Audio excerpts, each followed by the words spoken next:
Well, Schinkel's legacy had its beginning back in the early 60s, 1963. My father and my uncle, they were immigrants and quite young to the country as well. They were working in the meat industry as employees, and they opened a retail shop in the town of Essex.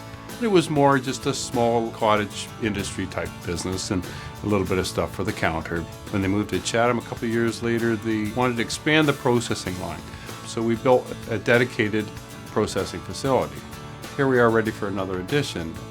Many of the recipes that we're using today come from my father's family recipe book.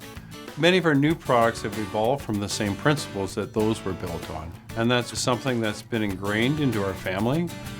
We've always had a strong focus on local, so we've always sourced our ingredients from very close by.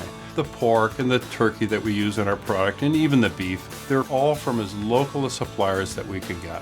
And much of that product comes within even an hour away from our facility here. And that gives you a level of confidence and comfort, but it also makes a very consistent product, and our consumers really appreciate that.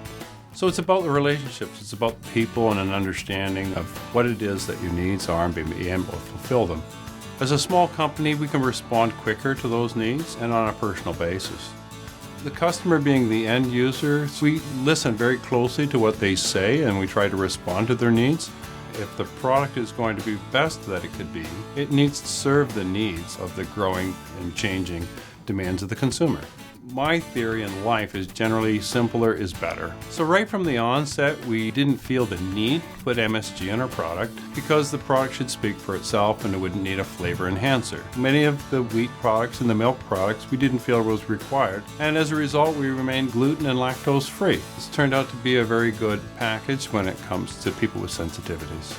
Well, the first competition we went to, we didn't enter any product. When we came home, we decided, that we could definitely compete in that arena. So the following year, we entered bacon and kielbasa, and we won on both products. And we've entered consistently every year since, and have done very well.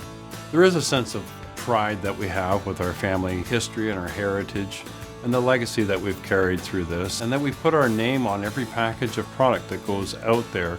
Shows that we are confident in the quality and consistency that we've always maintained over the years.